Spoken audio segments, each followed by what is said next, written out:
Okay. Yeah. So where do I start with that? I don't know.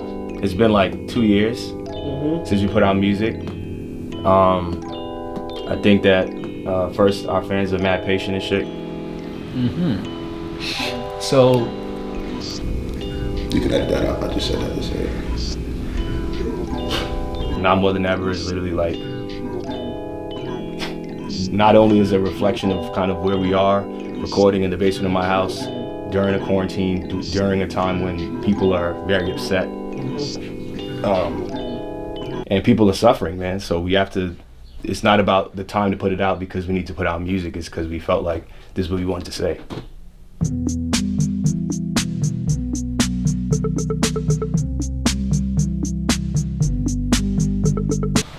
remembering creating Herb, we created Herb probably 2 a.m. California, last song of the night. Everyone's tired as shit, but I had like this idea in the back of my head, in my notepads, that I didn't kind of like fully put together all the way, but I knew like where I wanted to start from. I feel like it's highly important to have rap songs where, especially in groups, where everyone's not approaching the song the same and they're all telling a similar story from different perspectives. Yeah, so I'm making the beat or whatever, and I remember chopping up the pads and shit, and I'm just going in. And then I see like Meech and Juice kind of vibing in. So okay, so I got one, you know, like that don't happen every time, you know. Juice's energy and his charisma and his wittiness, and then Eric is literally the balance between both of us, me and Juice. How to make another anthem that kind of hits so close to home, where everyone is just smoking weed, having fun, or not smoking weed, but enjoying just the feeling that the music gives you and like the euphoria part of it. I don't know, Juice is just one of those guys, bro. Like, if you catch him in that moment, it's a special moment. You gotta harness it, get up and record that shit right now. I don't want it to go away. I don't want you to think about it any more than you have to. Let's just lay it down. Because that's what music is for. It's like to escape, to get away, to have fun. Once you put those headphones on, nothing exists. And me with my, just my aggression and my frustration, and I think that song really compiles a lot about how people feel in general when they go to smoke and try to escape when they're smoking their weed. Whether you know that's escapism or not, young man, it is. Put the blunt down. You can play your favorite song 100 times and just like zone out and like kind of heal from it and shit. I'm not saying Herb is gonna heal your shit about death or something like that, but it's definitely gonna heal and like distract you from what's going on. That's the kind of intent that I wanted to have in that shit. Dog, I am legend. That ain't a legend. We connect the city, bitch. I Am Legend is a very interesting song. I Am Legend was created during the Beast Coast time, so that means Joey Badass was on it. And I remember being in the studio trying to figure out, okay, if Joey's on the song, Meech is on the song, Eric is on the song, how do I do something different? There's already so much rapping going on. Like, how do you just do something different and still like be a part of the message of the song? I'm like, let's go. Oh shit, the computer.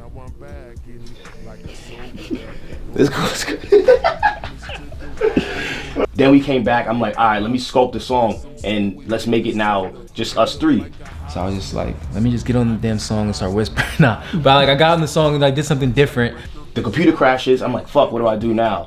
My boy Lyndon sends me shit all day. Shout out Far, everybody from fucking the UK. Shout out my boy Romeo. They send me stuff all the time. This was something he sent me that was in a folder. I was like, oh, this shit is cool, but I don't want it to sound like what you sent me. I'm gonna warp and change it to add it to something else that was warped and changed, so that maybe there's like this glue that makes both of that make sense. I don't know if you want me to say the exact line, but I was just saying, don't sip lean, fuck that drink stuff I was pulling up. Hustle all my life, seen the light through the tunnel, and I might want to fuck with you, who knows? But tonight it's a must that we, let your hair go, and I'm that nigga. So that's like, I know the world is fucked up, I know shit is crazy, but let's just escape right now, me and you. Let your hair down, like let it all go, relax, breathe, maybe smoke a joint, maybe make some love, I don't fucking know. Just imagine the power struggle when you ain't got no plug. A lot of times people just follow what they see going on, and I just feel like I'm too fucked up in the situation in life right now to make my shit even more fucked up by clouding up my brain and my body with drugs. And I know I'm the guy who's done many drugs and rapped about it all the time, but then there comes a point where you have to learn how to like clean yourself and really focus on what the fuck is going on. So with that being said, and yeah, I don't know, like I think I went back to New York to do it with them, and I threw the sample in there, and it was history. That was it. I'm Legend. Boom. Easy. that's my thing with that song. I just want to tackle that with people. And, you know, it's okay to say something that everybody's doing is not cool to you. Like, niggas don't think me doing acid is cool. That's dope. I don't think promoting big pharmaceutical companies that don't do anything for us is good either. So, you know. To run from my problems until I bloody my heat. Swallow my fears and then I swallow every ounce left in the bottle. I'm deep in my feels. Quicksand. You ready? Yep. This song is featuring me and my father, who passed away January this year, 2020. The intro and the outro of Quicksand is actually Meech's dad. A voice recording that I had of him just strangely predicting his death. I've known Meech since I was 4 years old, so I've known his dad just as long. Eric made a beautiful beat that almost got forgotten, and just made a song to it, and he really helped me bring that shit back to life into something beautiful right now. I'm very proud of. Yeah. We listened to his dad talk, and you know, I didn't hear his dad talk since I seen him last, so it was really, can't describe, I don't know if the word is, it was uncomfortable, I'm not gonna lie, it was weird, but I knew that Meech wanted that, so. Very interesting song. It's very strange when you make music intended for someone and they're not here to listen to it. So I don't really, it's an interesting journey. Hopefully it still does what it's supposed to do for everybody else though.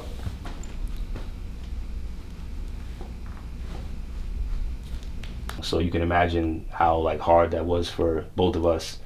But at least we have a song that kind of encapsulates what we were going through, and I'm proud of it.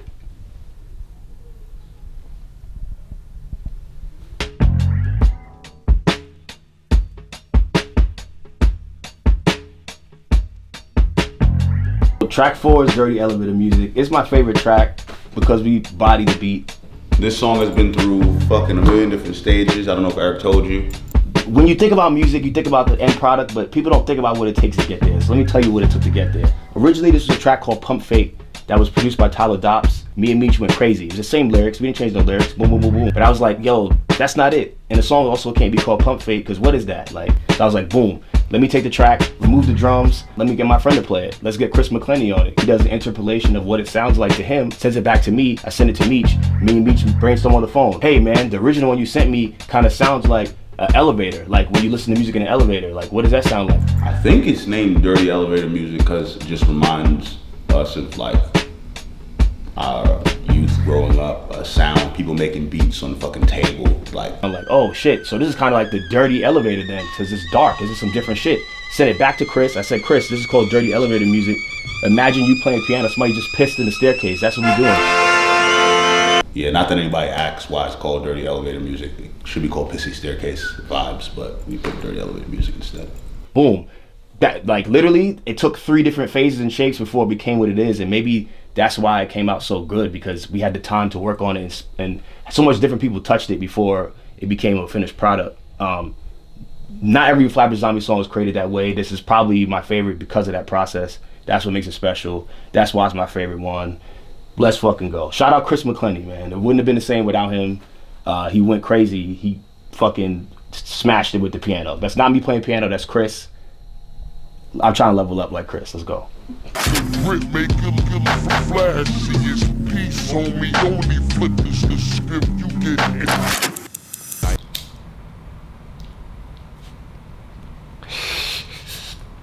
So, like you guys know, Eric's computer got destroyed, got erased, got dismantled by Apple. Remember, send your hate mail to Apple, okay? Nah, come on, don't tell me that. And yo, the crazy shit is, I only bought the laptop because I was so motivated. During that time, I was making beats all day, every day. Like, it's a common misconception that producers make beats all day, every day. It's not that way. It's like a flow. It's like sometimes you just get into a zone, and for your computer, to me as a producer, like you can cook up anywhere. It's a laptop, you know what I'm saying? So I was hoping to get on the beach and do all this shit, but it was not realistic. I was just being over ambitious. Yo, I plugged the computer in and it just didn't turn on. I like left it out in a vent so it could drip out. It was a wrap, son. Like, and you know, during that time I made so many beats. Herb, Blessings. Let me see. It was like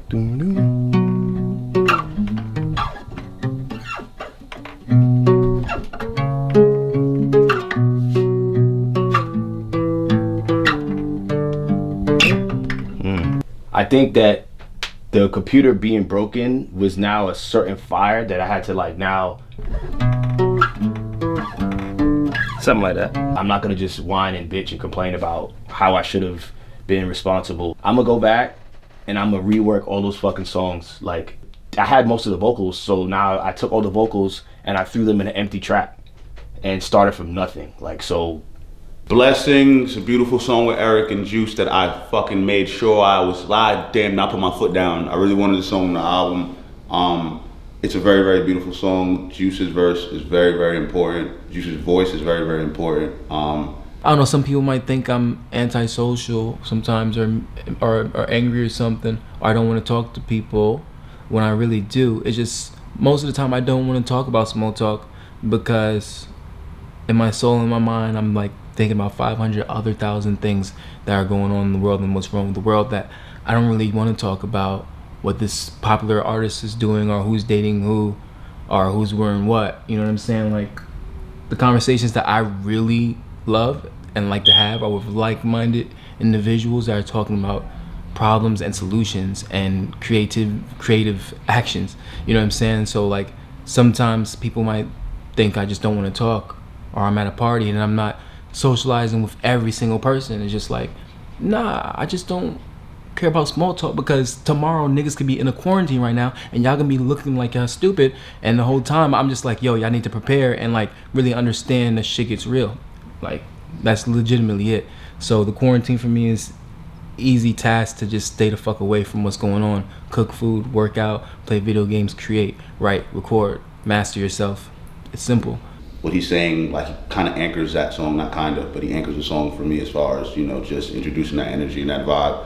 And it's kind of crazy that these songs were made before the world was as bad as it is now, but it just shows you how conscious Eric and Juice were when they made these songs, or this song, whether it be 2 years ago, wherever the time it may be when they made it. It's so relevant to now, and it's crazy to think that we have so much other songs, and they have so much other songs together like that, that is so relevant to what's going on right now. I think that was a good balance. I definitely took, if you listen to the song, Juice is more like the angel and I'm more of like the devil.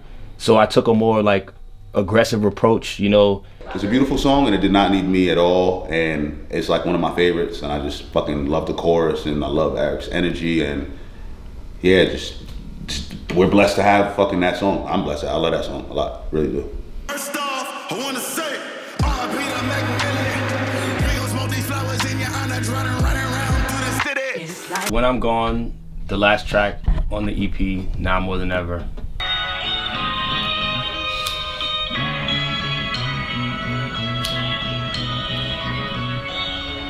I gotta bring live audio to you motherfuckers. I just wanna die, I just wanna cope, all I see is pain. It brings back a lot of memories that are not like necessarily good ones. We made that record after Mac Miller died. We were in the studio in Brooklyn. Static Select was there as well. He had knocked on our door. Static Selector, who was also really, really close to Mac.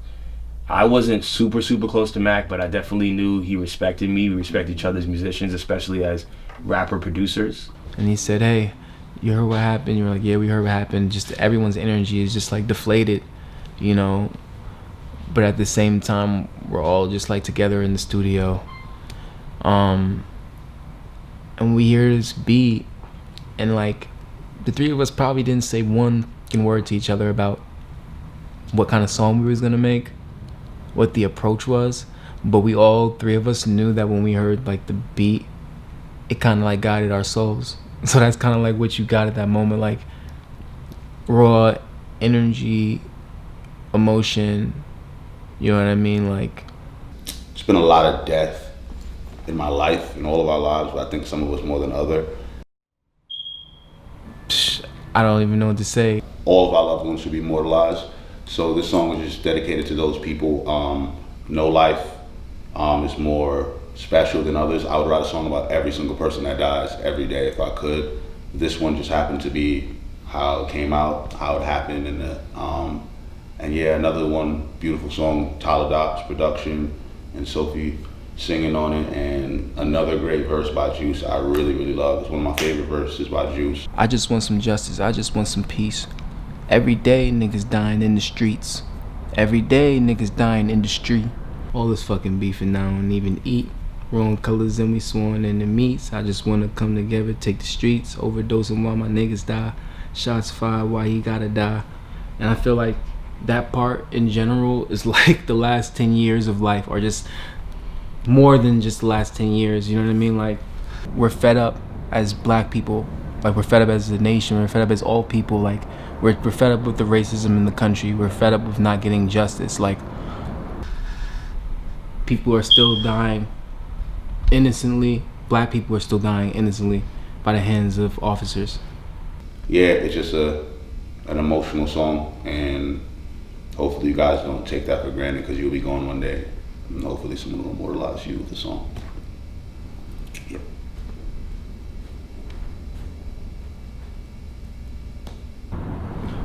The feeling that I get when I listen to When I'm Gone is like, I don't even know how to describe that shit. Like, I'm a weird motherfucker. Like, I can't even describe it. It's like happiness, sadness, sorrow, relief, resolution. It's all sorts of different things in one. It's like a balance of fucked up and good energy that makes my ears fucking scream joy. I don't even know what to say about it. Like, I don't know. It's a mind fuck. It's an ear fuck. It's beautiful. We literally wrote lyrics that were based on real sadness. Like, we were fucked up. Like, that was a really fucked up day. Like, it was terrible. So I feel anything that you record in a moment like that needs to be salvaged. People need to hear it, because it's undeniable feeling that wrote those words.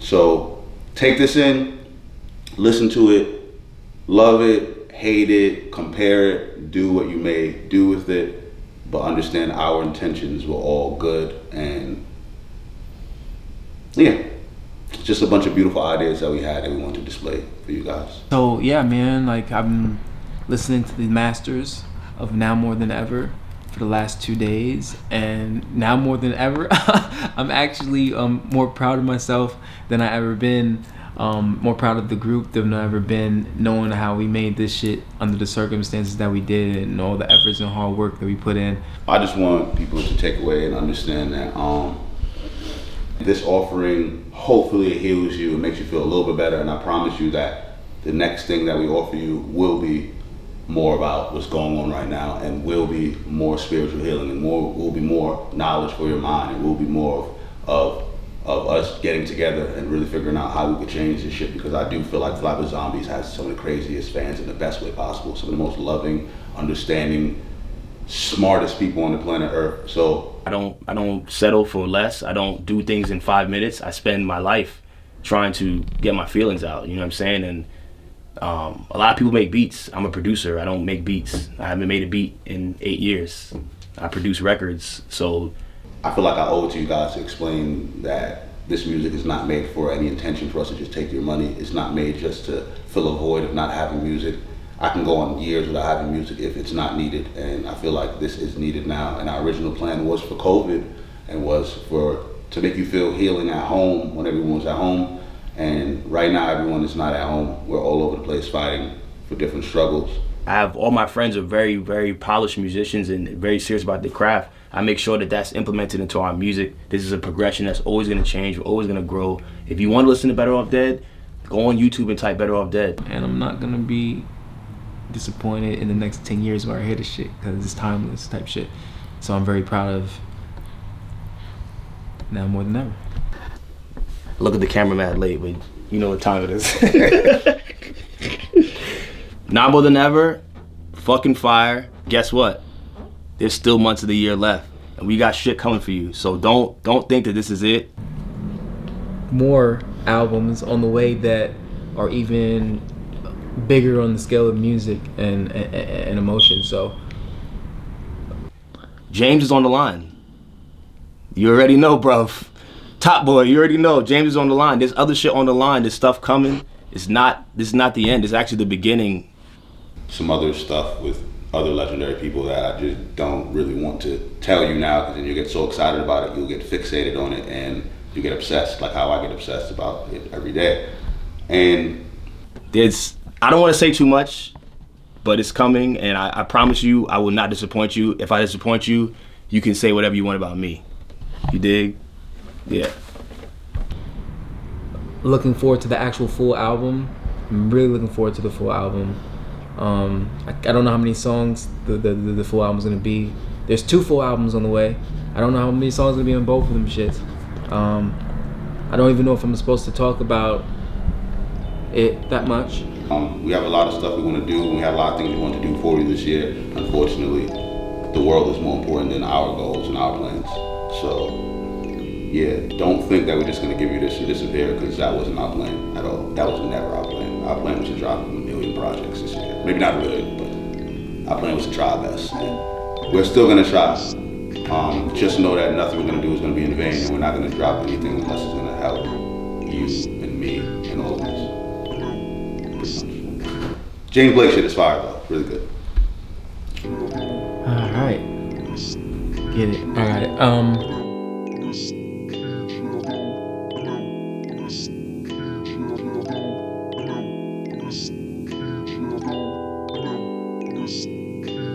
I dare anybody to come fucking bar for Flapping Zombies. They're coming for your neck, bro. Even the producer's coming for your neck, bro. Fuck out of here, man. Let's go. Even the producer coming for your neck, bro. Come on, man. I'm done, man. I'm done.